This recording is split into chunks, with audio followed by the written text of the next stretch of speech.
just as an intro, Michael's been doing the talks around RxUI for a while, but usually does an intro talk. So now he's going to beef it up a bit and get a little bit more advanced. All right.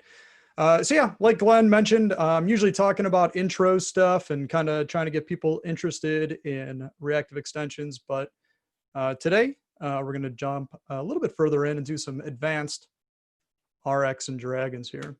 All right. For anybody who doesn't know me, my name is Mike Stonis. Work for a company called 8bot.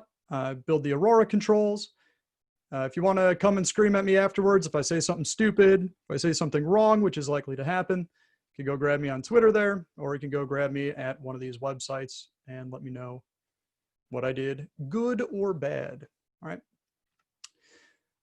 Like I mentioned though, today we're going one step further. So, the idea here is if you've already done a little bit of reactive UI, if you've already done a little bit of reactive extensions, the idea is we want to go kind of past that first chapter. So, you're kind of getting your app set up, you're kind of getting things rigged up there. We want to work through this player's handbook and kind of learn some more or cover some things that we know are issues. And so what I did for this talk is I reached out to a bunch of clients. I talked to some of my developers. I asked some other developers, what are the things that got you, or what are the things that get you when you're writing code? So what's something that you wish you knew? What's something that you stumbled across? Things like that, where it's kind of like, and unfortunately it's like this a lot in the reactive extensions world, where we've got this like arcane knowledge out there where if you tap the right person or if you talk to the right person, they've got all the answers for you. But if you don't find that person, you could end up spending days or, weeks or something like that trying to find that knowledge. So what we're going to cover here, like I mentioned, is basically going to be just sort of a high level overview of a lot of these types of issues that in tips and tricks and everything like that I know that either I've come across or people that I've come across have come across. So hopefully you find this helpful. Hopefully you find this interesting. All right, so before we go too much further, I want to talk about my favorite wizard. We're going to come back to wizarding a little bit here. There's this one here, which this seems like a pretty good wizard. But this is my favorite wizard. This is Usidore, wizard of the 12th realm of Ephesius, master of light and shadow, manipulator of magical delights, the devourer of chaos, champion of the great halls of Tarakis. The elves know him as Fiang Yelik. The dwarves know him as Zonerning Hood Stangis. And in the northeast, he's known as Gas Manus Maystar. So if you're wondering if I just had a stroke, the answer is yes, probably. But if you really want to know what I'm talking about here, it's this podcast called Hello from the Magic Tavern. It's about wizards and magic and a guy who falls into a magical realm while trying to get some Burger King. So check it out if you're into that kind of stuff. In any case, let's jump in here and talk about some actual useful stuff, right? So where I thought we would start here is kind of with some tips and tricks around reactive extensions themselves. Okay, so this is a common issue that I have seen, over and over before, and I know that I've caused myself. So the thing here is if you look at the code, the very first thing that we've got up there on the top is this observable that's going to go ahead and, it's going to run on an interval every 2 seconds. It's going to, basically log something out to the console out here. And then below it, you'll notice that we have, two listeners, right? So we've got our first listener who then subscribes to that interval observable, and then a second listener who subscribes to it. And then we're just going to kind of wait out there for a little bit and clean up this code. So what you'll notice though is that, the first listener and the second listener maybe want to sort of listen to that interval observable and sort of pick up, where the other one left off. So once that first one creates, we'll get a notification. Once the second one subscribes there, we'll kind of pick up where the first one left off. If we look at what happens though, from a code perspective, you'll notice that sort of both of these listeners start up. They both get an interval of 0. They both get another interval of 1 and 2, and both of these are kind of getting duplicated out here. The problem is that in this case, we've got a cold observable out here. So it's just basically hanging out saying, when somebody subscribes to me, I'll start my interval and I'll start pumping out messages every 2 seconds. But it's not until somebody subscribes to me. So the problem is, once we do subscribe to it, right, each one of these is going to build a brand new subscription. So although they come from the same common source, it's sort of like two different pumps of data. Each one starting up and establishing that subscription, then creates a brand new listener out there, and then is getting, its own set of messages and its own interval out there as well. So if you want to just have one observable and you want to have multiple subscribers to it, one of the things you could do is this, right? So in this case, what I'm going to do is I'm going to modify that interval observable, and I'm going to use two additional methods on it. Specifically, I'm going to use these methods here called publish and ref count. All right, so what publish is going to do is it's going to take our observable and it's going to convert it into a multicast observable. The second piece that we're going to do there is ref count, which basically says, as long as somebody is subscribed to this observable, keep it alive. So essentially what will happen is once our first listener subscribes to this, it'll start pumping out messages. And then our second subscriber can listen to the same observable and just sort of pick up and get that same list of messages that's being pumped out, from the time that they subscribe. All right, so now in this case, I'm not going to end up with two different timers out there running, or two different intervals out there running. Essentially, I'll just have one interval running and two listeners listening to those output messages. So, pretty common issue that I see out there with people saying like, why is this running twice, right? So publish and ref count, really helpful out there again, if you want to have multiple subscribers to the same observable. Here's another one, and actually going all the way back to earlier, sort of in the conference here, Annie made a reference here that, async and reactive extensions aren't separate. They work really well together. And so one of the ways that they actually work really well together here is in this extension method that you could see in this example called select many. And so what's actually cool about select many is that it allows us to, inline, be able to perform an async and await or a task returning method, right? It's not something you could do out of the box with Link, and it's something that we get as part of this reactive extensions framework.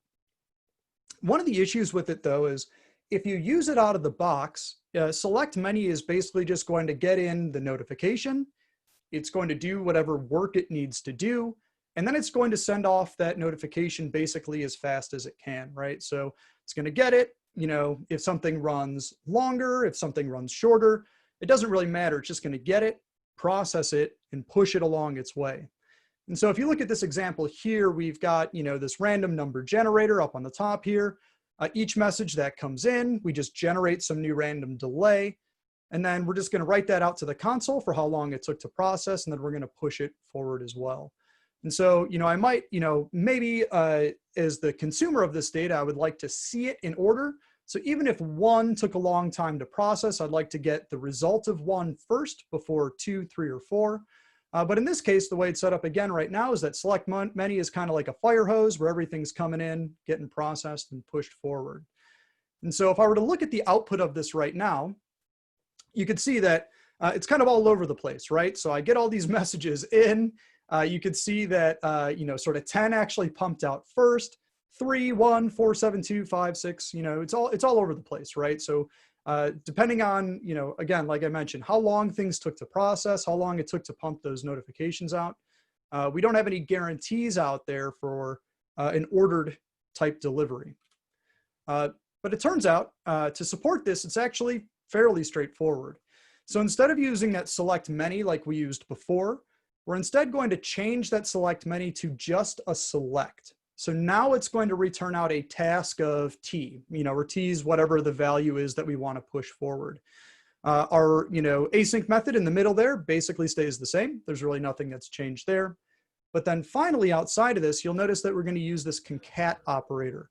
The concat operator is going to say, essentially, as long as the async processes that ran before it ran to completion and everything was okay, I'm going to push those notifications forward in the same order in which they were received. All right, so now if my range runs up above there and it's pushing 1 through 10, 1 through 10 goes into this async operation. Concat will then ensure that even if we get out of order completion, like you can see in this here, 9 and 5 finished before 1 finished. If you follow the messages that say received notification, all of those are going to flow in order. All right, so now we could forward any of the async messages that we have in order in which they were received. Right, so that's kind of nice, pretty helpful there. If you've got something like, like some kind of ordered processing, if you're doing something like a workflow or anything like that, where it's important that things flow through in the same order, it's pretty helpful to use something like that. Another issue that kind of comes along here with select many, like I mentioned, is that it's a bit of a fire hose. So if you have a bunch of processing that comes through all at once, and then say you're calling out to a web service or a database, or you're trying to do some operation that maybe has like a limit on concurrency. If you're calling to an API and your API key is only valid for 2 concurrent calls or something like that, you might be able to blow it out, or you might just slow down your system, something like that. And so again, this is a fairly typical way that we would write a select many type call to go do this async work. So we're going to get a series of notifications. We're going to do this processing on this notifications. But again, it's running them, blowing them through about as fast as it can, and pushing them forward from there. And so here, just like we saw in the last example there, you can see that we basically get our starting point completed at the same time, but we're sort of just running through, everything's getting kind of pumped through all at once here. So all 10 notifications pump through immediately. And then, depending on how the speed of everything took to complete, we're getting our notifications out there afterwards. All right, so luckily for us, again, as reactive extensions developers or reactive extensions users, there's kind of a simple way to do this. Now, this one takes a little bit more setup to make it happen, but it's not really too bad. All right, so here's our setup for code here. You'll notice that, again, we've moved away from select many. In this case, we're just using a select statement again. And then also we've modified that inner block of code there from just being async and await.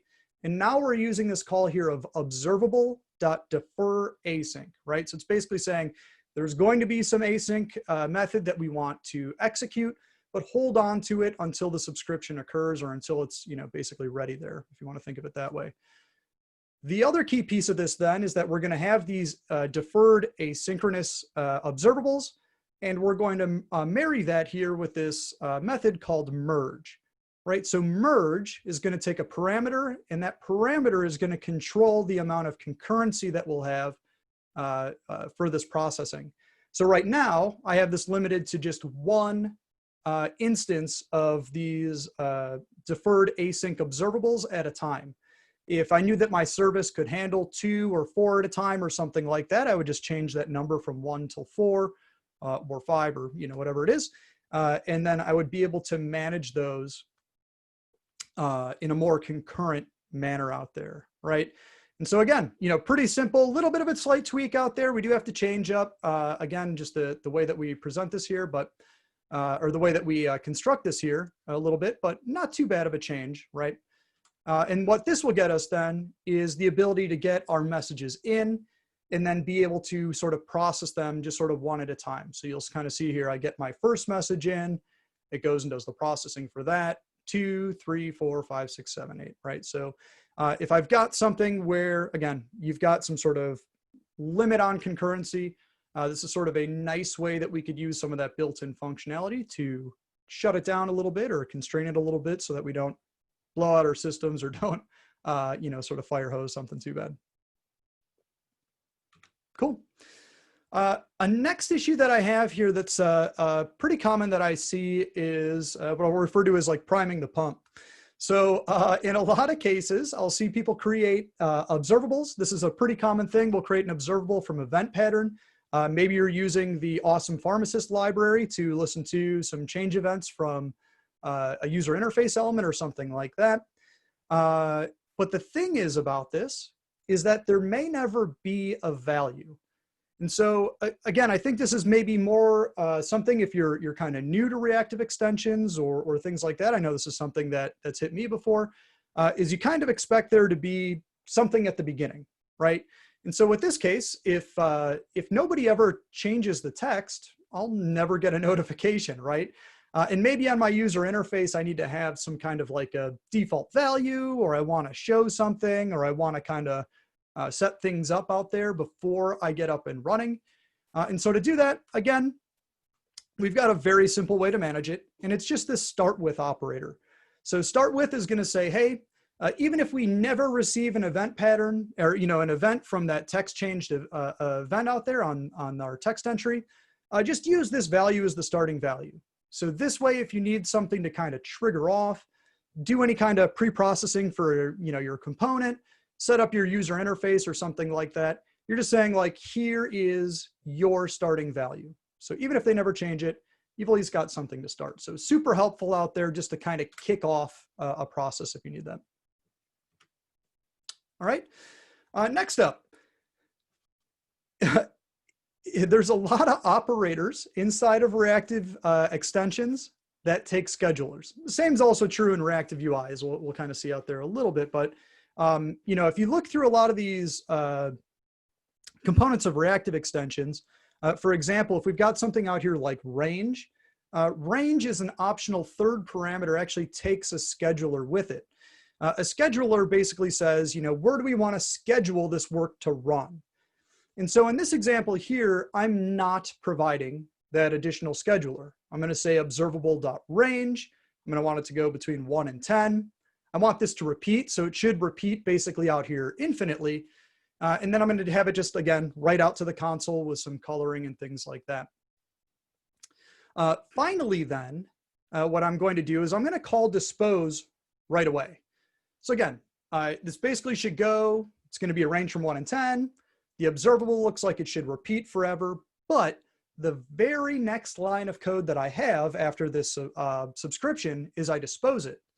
So to me, what this means is I've created this observable. It's supposed to be doing something, but I kill it right away. And so as a developer, you might think like, well, I've disposed of it. The line of code that I see here says that it should dispose it. But if you run this code, what actually happens is this, right? So we got that range of code, subscribe to it immediately. But then your output looks a little something like this, right? So if you were to look at your terminal in this case, you just get a bunch of stuff pushing notifications out to the terminal nonstop. And that really comes down to the fact that, we didn't provide it any additional type of scheduler, right? And so what's going to happen is it's going to schedule this sort of on whichever schedule was brought in. So we're going to have, if this was executed on user interface thread or something like that, we're basically going to go and schedule that work to be executed out there. So if something takes a scheduler, the kind of the key thing here to keep in mind is that if it takes a scheduler, it probably means that you should consider using a scheduler. All right. So if you want to be able to sort of break out and get to that dispose method out there, like we saw in that example, in this case, what I'm going to do is I'm going to schedule this work to be executed on the task pool scheduler, right? So it's sort of that managed threads out there by the task pool. I'm going to tell this range, hey, when you get created out there and you go do your work, please go do that on the task pool scheduler. Don't do that on whatever my default scheduler is that came in here. Because, in our case, like we saw there, it's going to execute on our inbound thread. It's going to hold up the rest of our processing, and we'll never actually make it to that dispose out there in that case. So again, if you see iScheduler as a parameter, you should at least sit and think about it for a minute and consider what the implications are of using that scheduler. Finally here, for our extensions, reactive extensions are just extension methods. And so whenever I work with somebody sort of new, or, you kind of work with somebody that's kind of picking this up, you'll see them fall back to, like non-functional programming, or I'll see people start to put in like a bunch of if statements and things like that inside of their code. But realistically, you know, reactive extensions, as the name implies, are just a bunch of extension methods that we could start tacking on here and there and wherever. And so what I'd recommend you do is if you find yourself, you know, switching back to, you know, this sort of non-reactive or non-functional programming style, you may want to consider doing something like building your own extension methods like I've got here, you know. These are some that I pulled out. We have like an internal toolkit that I use all the time. These extension methods are super handy, basically just for us because they're, you know, they're things that we do day in and day out. They're checks that we do day in and day out. So like get value or default, you know, is the value default or not default? Is the value true or false? You know, we've got a whole bunch of these things that are just sort of these like typical common bits that we do day in and day out from here. So, you know, just kind of those types of ideas. Don't, you know, try not to break out and do something crazy. Just sort of use some of these like where statements, select statements to do some processing there. I had a question come in. So how would you do a switch case in an observable? Right. So if you had a switch case in an observable, this is a little bit tricky, right? So what you could do is you could have a select type method, right? Where let's say in the select method, you get in some value that you want to send to your switch statement. Based on whatever happens in that switch statement, then you may have some different type of output. So you build a select statement, I should say rather. Inside of that select statement, you could put a select statement, right? Make whatever choices you need to make from there and then push it forward. So that's one way that you could handle it. So sort of just use a select statement inside there, put a switch, do whatever you need to do, figure out whatever the right output should be, and then forward that onto your next piece. If you need to do something more like if it's A or B or C output, alternatively, you could do something where you would have one source observable, right? Something that's pumping out a value. And then perhaps you could have that particular observable have a publish and a ref count on it, for example, where you could have a multicast observable that multiple connect into. And then each one of those connectors, each one of those observers then would need to come through and make any decisions that they need to make, you know, in terms of what values that they're interested in. So it's not exactly the same, you know, it's sort of like, again, you know, I use this example all the time. You kind of think of it like a factory floor where you have one inbound sort of conveyor belt there. You might have 4 different conveyor belts, or you might have 4 different places where that package can go to. You basically want to use like a where clause out there, more or less, to listen to that inbound package and then make some decision for it to figure out where to fire it or bring it forward into the future. So yeah, let me know if that helps answer that for you. It's maybe not perfect. There is no like exact switch case operator. I think Annie actually mentioned this a little bit earlier, that there was I think some like experimental work being done out there for this, but I don't think that ever made it to the light of day. So yeah, like I said, either use a select statement, process the value coming in, using like a switch or a case, figure out what happens there from the output, or just have multiple listeners to the input observable and let them filter out and figure out which data is valid to them. So those are 2 ways that not exactly the same. It's not as like clean and concise as something like a switch statement out there, but probably about the closest that I could think of off the top of my head. All right. Next up here, what we're going to talk about is dynamic data. So dynamic data is incredible. I love this component.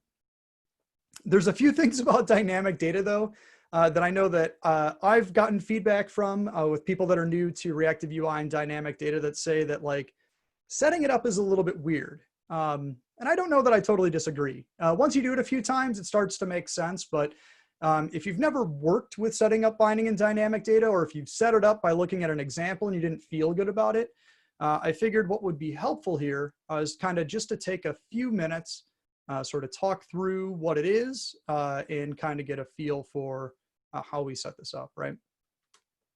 So the first thing that you have to do with dynamic data is you need to define a source list or a source cache. So this is sort of a property that will be held internally to your view model. So source list and source cache, not meant really to be exposed to the user interface. This is kind of, you know, I want to say it's like our dirty secret, but it's sort of like our hidden controller or hidden controller variable that we're going to use to do all of our processing and all of our cleanup and all of our preparation. So that is private. That's not getting exposed anywhere going forward. You have to make sure that you initialize it. So you can see I'm actually doing it twice here, whatever. You know, I'm just initializing it in the constructor. You know, just make sure that you knew it up, and then we're going to hold on to it from there. The source cache itself is disposable, is the big thing I want to point out here. So if you are doing anything with like, you know, attaching to when activated or any kind of lifecycle events, this might be something that you also want to clean up and dispose in case you're doing any kind of like heavy duty operators with this source list when it comes to filtering or anything like that. All right.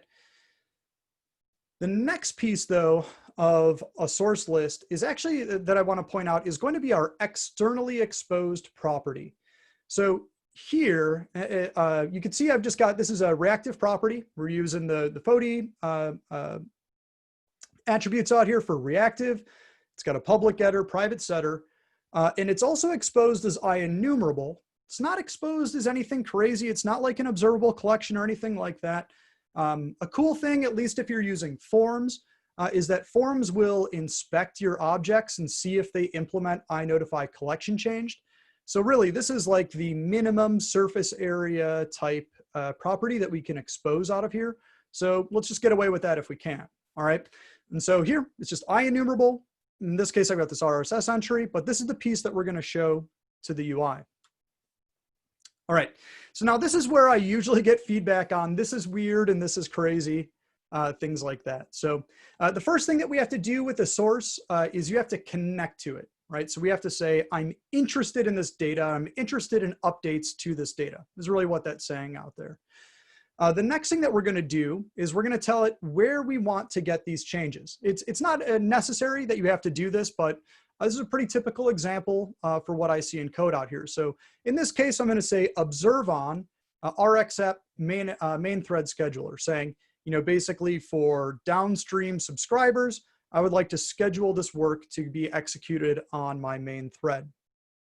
Now, this is where it gets weird. So there's a few different ways that you could set this up for your bindings. This is the way that I found to be the most straightforward though, I guess, right? So other people could do it differently. I know that we've got a presentation on dynamic data as well today.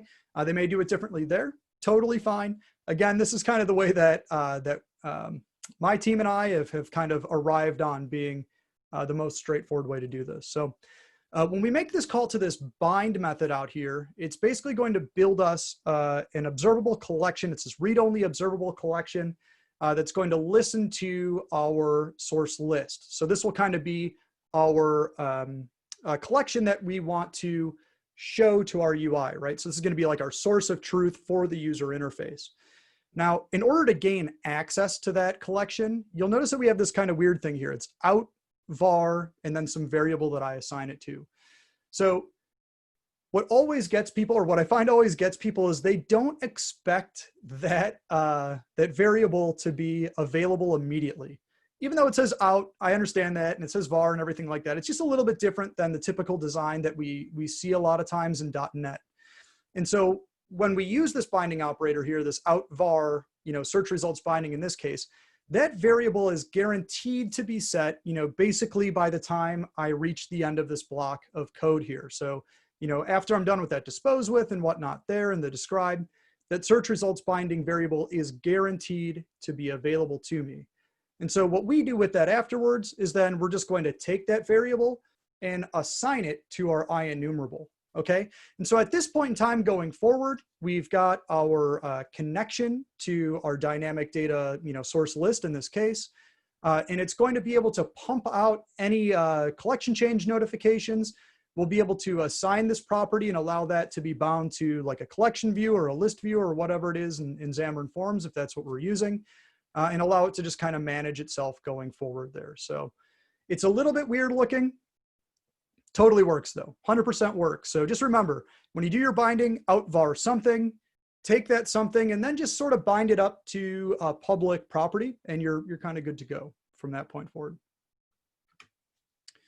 Another thing that I've got some feedback on too is filtering. That filtering also looks kind of weird, and I guess it does.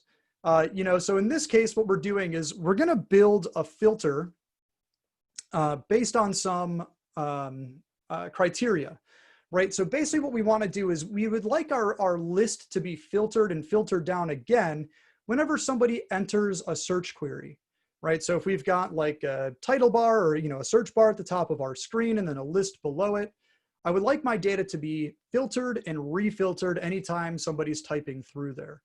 And so what we have to do in this circumstance is we're going to use this whenAnyValue to say, this is our search query, right? So this is basically our filter criteria.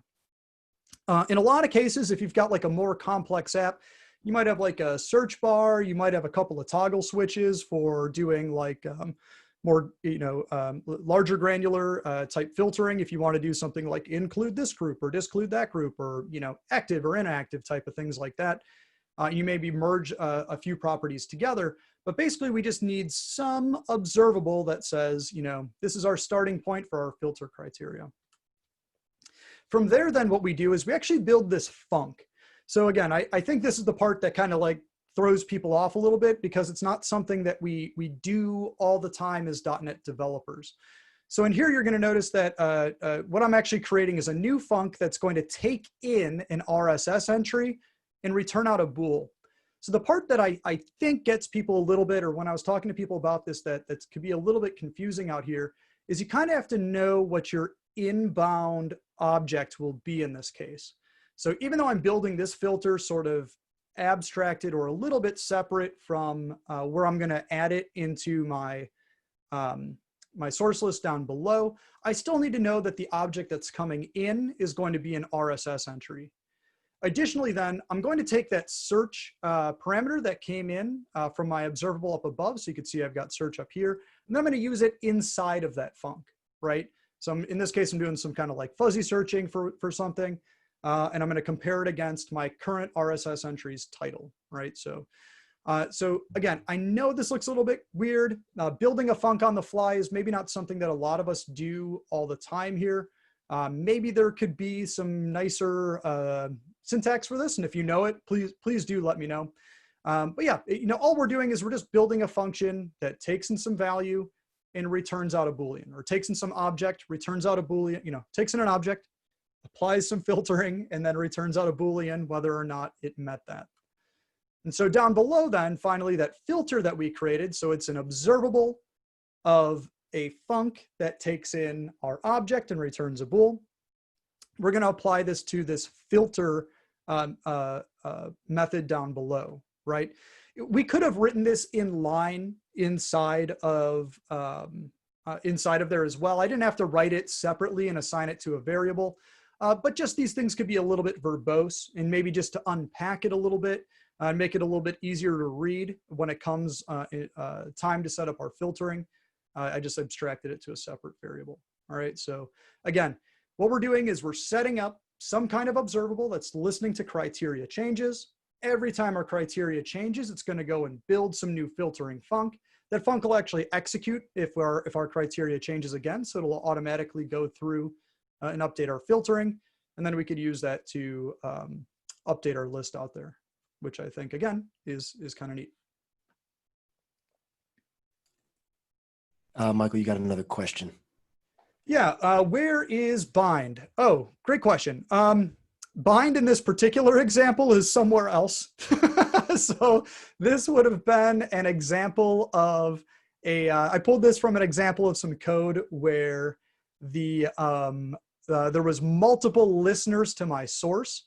And so there actually would have been 2 downstream listeners. But in all reality, kind of going back to here, right after that filter method out there, it could have ended with a bind, right? It could have gone straight into bind, and that would have been totally fine. It just happened to be that, yeah, maybe I should have pulled a slightly better example here, but There just happens to be 2 downstream observers to this source list. So again, if you take a look, there's our publish and ref count, just like we've seen, like I mentioned earlier there in the presentation. Another thing too that comes with dynamic data that I feel is like kind of hidden out there are a bunch of these aggregation processing methods. These methods themselves, they override or supersede some of the built-in aggregation processing. So, you know, if you've got a link statement, you could say count. In the way that that gets handled in the reactive world is, you know, it's going to go and I think it counts the number of, oh, I'm bad at this one. I can't remember exactly what it does. I think it gives you like a count of the number of notifications that have come through or something like that. I can't remember offhand, to be honest with you. But likely, if you're dealing with a dynamic data list, like a source list or a source cache, you don't care about the number of notifications that have come through. You probably care about some sort of count based on criteria in the data, right? So how many items are in my list? What's the sum of X in my list? Like how many of these have been approved or checked off? What's my min value? What's my max value? And so what I see people do a lot of times is they'll maybe look at the docs or they'll come back to me and they'll be like, I just want to get a list of items. And what I'll end up seeing them do is they'll, on dynamic data, they'll call .toCollection, and then they'll do some processing on top of that. And I'm like, no, don't do that. That's bad. ToCollection will go through and sort of materialize your list out there. So if you want to make use of these aggregation extensions, you do have to pull in using system dynamic data.aggregation. And so by doing this, you'll get a bunch of these different operators. I've got a couple of them listed out here. And they'll do kind of what you think, I guess, is kind of the easiest way to say that. So they will actually count the number of items in your list. And then you could, you know, expose that to your user interface or do some other processing out there for that data. So, you know, pull in dynamic data aggregation if you want to do something on an aggregation level for dynamic data, right? This is another kind of like hidden feature that I absolutely love of dynamic data. So it's going to vary a little bit depending on if you're using a source list or a source cache. But what you'll notice here is that I've got these 2 methods listed here. This is going to be on item added. There's actually on item updated and on item removed, or on item deleted, I think is the 3rd one there. What this is going to do is it's going to give us this little block of code or a little Lambda area here, where we get an action, I guess you should say, where we're going to get in the value whenever it's been added, updated, or deleted from our list. So in this example, what I'm doing here is I'm saying, hey, if something was just added to my list, let's go ahead and let's update the new property to true, right? So I know that it was just added in. Did not exist in this list previously, so I can give this a true sort of thumbs up here as this is added in. Likewise, if we're doing something, in this case, to use the on item updated, you would need to have a source cache, and that will give us the ability to sort of manage changes over time. And with that source cache, then we could get the new object that came in. We'll get the previous object instance as well that came in, and that will give us the ability again, maybe do some diffing if we need to do some diffing here. In this case, just kind of keeping it pretty simple. And we could use this to do, set that new flag to false. So again, really helpful. We find ourselves using this pretty often. If we have something like a child object, which has maybe some kind of command,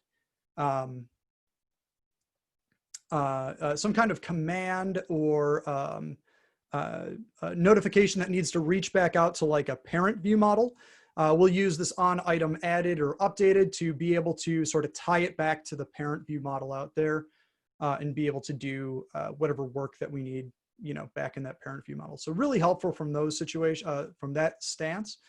And I think, again, kind of a neat feature that we have out there. There's one other thing that I'll throw. Mike, you got another question out here. Sure. Going about anything to say about performance with big amounts of data? Performance with big amounts of data. So this is A tough one. It's situational, right? So I've had, you know, like it really depends on what you're doing. Obviously, if you're applying a filter that has to rip through every single item in your source list, you need to be careful about the filter that you write out there, right? Because that could be a big performance issue. If you're doing a lot of you know, heavy lifting type performance, maybe you've got some async stuff out there, maybe you've got some stuff that just takes a while to calculate. Like on this example here, you could see I'm explicitly scheduling this, or subscribing this rather, on my task pool scheduler. So I want to set this up off of, you know, potentially my user interface thread. So just, you know, queue up these messages to be scheduled on the task pool scheduler, at least keep my UI responsive. I don't know that it'll give me more performance, but it'll just keep my app feeling better out there. If you, in terms of performance, one tip that I would have out there for you is try to make large changes or easy to make changes early on. So for example, if you've got a filter that maybe is like a 10-step filter, but one of those steps will eliminate, you know, like half of the items in the list, consider breaking that filter maybe even into 2 different filters, sort of like a pre-filter and then a post-filter, where the pre-filter maybe makes some really simple, easy observation to eliminate and sort of crunch down data out there before it pushes it forward. That's kind of a nice performance benefit out there. But yeah, outside of that, I mean, it's fairly performant. Like, you know, dynamic data in terms of like re-rendering UI, crunching through changes, pushing these change notifications out to the UI. There's a lot of really cool, helpful features in there. And by, you know, if you just kind of follow it's almost like the out of the box pattern, it's got really good performance in terms of, you know, managing those changes, managing updates and things like that. But then again, you know, like I mentioned, if you've got a huge set of data, you might need to do something to kind of, like I said, pre-filter data. If you're doing some sorting, or if you're doing some kind of like on, you know, item added or something like that, just tread lightly if you've got just an incredible amount of data. So I know I kind of gave you the most consultant answer out there ever, this non-answer answer, but it's probably about as good as I could do. Grab me on Twitter if you've got something specific, I guess, and maybe I can give you some better feedback out there. Another quick question, Mike, is the on item updated? Does it work only with observable objects in the collection? No, yeah. So on item updated is just letting me know. So like I mentioned, that's specifically for a source cache. And I haven't called it out here, but the difference between a source list and a source cache in dynamic data is that a source list is basically just like a big list of items. It's just whatever, you know, here's my regular .NET items or whatnot out there. Whereas a source cache is, again, a big list of items, but you give it some kind of identifier property. So you would say like, ooh, you know what, this ID that's a GUID, this is the unique ID for this particular object. And so going forward with that source cache, it can we can make an update to it. We would do something like an edit diff with the source cache, which is our operator out there, give it like our new list of items. And if when it goes to update those items, it'll say, hey, does anybody have this matching ID or have this matching property out here? If it does, it'll just perform the updated on it there. So nothing needed, you know, in terms of that on item updated to be an observable object. This is specifically for items being updated in our source cache. Now, if you do want to listen to property change notifications, there is functionality for that built in straight out of dynamic data. So there's the ability to listen to, you know, subscribe to property changes of inner objects. There's the ability to subscribe to any property change of an inner object. I can't remember, is it auto refresh or on property change? Rodney, you might know offhand. I can't remember which one it is, but there, if you check out the documentation on it, there is functionality to do property change, you know, sort of inner object property change notifications. And for those objects, if you want to listen to those property changes, that object itself would have to raise, or would have to implement rather, iNotify property change. So it would have to be able to pump up changes from itself there. Hopefully that wasn't too crazy. Maybe a little bit crazy. Again, holler at me on Twitter or whatever if I said something nuts. All right, finally then, what we're gonna look at here is ReactiveUI. Some things that I know with ReactiveUI that sometimes will get people. So onEnty value, whenever you use onEnty value, this is basically us saying, hey, give me the current state value of some property on an object, right? So in this case, I'm looking at the color property of a view model. What's cool, it's actually awesome about onEnty value, is that it will return out a value essentially immediately, right? So once I create my subscription or once I bind to this, whatever I'm up to there, it will give me a value immediately. And that's great, except for when it's not great, right? So sometimes you don't want that initial value. You know, like let's say here, with this view model color, maybe there's no value assigned to it by default when I come into my page. Maybe it's just, you know, color.default, which is like all zeros or something like that. And do I really want to update my UI with whatever that value is? Perhaps not. So it's really easy to get around that. You know, if you don't want that initial value that comes out of onEnty value, you could just use skip one, and you could say, you know, this isn't something that I want, just ignore it. And we'll wait till somebody actually makes a change to it, or maybe until my things get instantiated out there and I get some changes passed into me, right? So skip one, really easy way just to ignore that default value.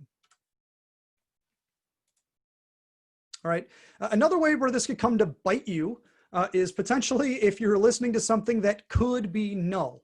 Okay, right? So in this case, maybe I'm listening, I'm on a page, I'm using onEnty value, I'm listening for my view model object to be assigned, but maybe I'm doing some late binding with that view model and I don't set it initially. In this case, I created an extension method because, you know, I only care about this value when it has a value, right? So I created an extension method called isNotNull. It's just a where clause with x not equal to null kind of idea, right? And this will allow me to sort of ignore values until I have something. So again, you know, if I were trying to update my UI and read through the title, the category, or the updated, I could do something where I put null checks on each one of those lines where I say like VM, Elvis operator title, right? Do that like question mark dot title or something like that. But that's a huge pain in the butt. So instead, just pre-filter it. Don't let that value come through. I guess I could use the skip one as well, but this seems like a more safe operator for this potential or for this particular situation, all right? onEnty observable then does not work like onEnty value, right? So onEnty observable is listening for an observable to send us out a notification. And so unlike onEnty value, it's not guaranteed to send us something. So it might not ever fire. Somebody may never perform login, like in this example. If we're basing this on the completion of some other observable, or if we're expecting this to be fired off by some command, that operation for that command may never happen, right? So I just have to keep that in mind. Again, we saw a little bit of this earlier. We want to prime it. So if there is something that you want to have as the default state, so like in this case, if we're doing some property mapping, and maybe we want to default map it to true, where if it's like a Boolean, you know, usually that might be false or something like that. In this case, we could just use that start with true, right? That actually isn't a great example because toProperty has the ability to supply some of that type of functionality. But conceptually, just know that onEnty observable is not always going to give you a value by default. It's a little bit different. onEnty observable won't give you that value by default. It's a little bit different than onEnty value. This is a neat feature that I feel like people don't even know exists out there for reactive object. It does have a method in there called, or an observable that we could set up here called Auto-persist. Auto-persist will get the current object that we set it up for on our reactive object there, and then we can give it an interval and tell it how often we want this to save. You know, we've used this quite a bit with clients if we've got something where it's like a long form and the user's filling it out, and just in case something goes wrong, we want them to be able to come back into the application and kind of pick up where they left off. We'll just subscribe to this Auto-persist out here. Again, it's gonna every so often, whatever we schedule it for, like in here, every 6 seconds, it'll pass me an instance of whatever my reactive object is that I'm interested in. And then I can go do something with it. Save it to a database, save it to an API, just do something with it there. The only thing that is of note of this is that if you want to do this, your reactive object does need to supply the data contract attribute to it, right? So you do need to sort of opt in with data contract data member in order to supply serialization for that object to give it here for auto-persist. Next up here, we've got reactive command cancellation. So a lot of people, if you've got a reactive command where maybe you can get canceled by a user, maybe they can click like a cancel button on the user interface or something like that. The way you would set this up, or the way I see a lot of people set this up, is they'll do create from task. And you'll notice that create from task has the ability to take in a cancellation token in its creation. This thing's basically a red herring. Underneath the sheets, there's some work happening where I believe it calls observable.startAsync. But we really have no way to listen for this cancellation token being, invalidated out there. So no great way to do this. So if you really need to cancel out like this RSS download type method here, don't use create from task like this. What you're better off doing is something a little bit more like this. Use create from observable. All right. So we're going to switch from, our async there. We're going to use create from observable. And then down here, what you'll see is we've got this start async, right? So basically, just like I mentioned, I think it's doing the same thing underneath the sheets. Anyway, if you use from task or from async, we're going to say start async. So whenever we get the notification to go do the processing for our command, we'll go do it. You'll notice that this one takes a cancellation token in. But then we also have the ability to give it this secondary observable that we'll use take until to say, this thing is valid until I get a notification from an outside observable. So if that start async runs and runs to completion, everything's cool. But if we start to process it and our user panics and says, oop, didn't mean to click that, they can hit that cancel search. Since reactive commands are just observables, they're going to fire off a notification here.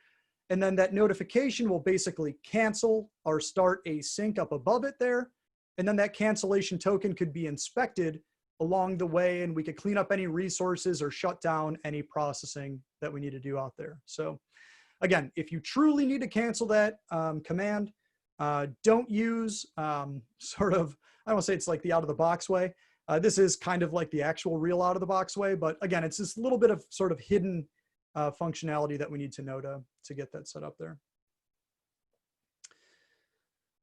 Yeah, what's wrong with the cancellation token in create from task? Yeah, the thing that's wrong with it is we don't have any way to trigger that cancellation token, right? So I don't have a direct way as a developer to basically say, shut down this command, right? So I can't go and say, from a cancel button, from some other, process that's firing off here.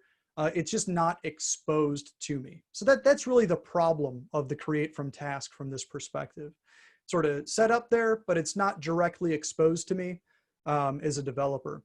The easiest equivalent that I could think of here is it's kind of like if you use an anonymous Lambda to subscribe to an event, right? So it's object.event plus equals then sender event args Lambda over on the side.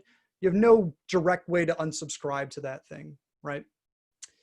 And then it works when disposables are disposed. I actually don't know if it does get canceled. I'm going to open that one up. Glenn, if you're hanging around here, or Rodney, do you know, will that get disposed of if you dispose of your reactive command? I'm not sure that it will. Reactive I might be wrong. commands dispose is all about disposing the can execute. So it will? Is that the answer? That's what its purpose is to dispose when you're passing in the second parameter to create from task, your can execute observable, it disposes of that observable for you. Gotcha. So it won't actually dispose of your main No. unit of work. Right. Okay. That's what I thought was the case. Yeah. So there's really, and I guess I'm not wrong about that, right? There's really no way for us as a developer to access this cancellation token. Yeah, it's probably something we probably might want to think about for another future revision of reactive command. Guys, Cool. if you were to pass in a delegate, as in the name of another method, in the far less functional and helpful way, that I tend to do it in Blazor, for example, just so that people can see what I'm getting at. And that has a cancellation token on it. Is that going to cancel the can execute observable, or is it going to cancel the command itself? So I think, like Glenn said there, I believe that'll execute the can execute observable, correct? Yeah, we'll dispose of that, yeah. Or dispose of it. Gotcha. Cool, thanks. Awesome. Next up here then, exceptions, right? So there's really cool functionality built right into reactive object where you could listen to thrown exceptions from the reactive object. Same thing with reactive commands. So here, basically, if you need to catch exceptions, right, instead of having to do like big try catches anywhere, you could just basically say this dot thrown exceptions, and we could start to listen to exceptions from there, right? So if you want to provide some logging, if you want to be able to handle those exceptions, a really nice, easy way to capture those and to do something with them, which I think is pretty awesome. All right. So that's everything that I had. I've got a minute and change left. So hopefully it's helpful to kind of, like I said, you know, these are a lot of the things that I know people hit day in and day out, doing some work with reactive UI, reactive extensions. Hopefully a few of these were helpful for you there in kind of doing your project setups or things that maybe you've hit before and you've wondered about. So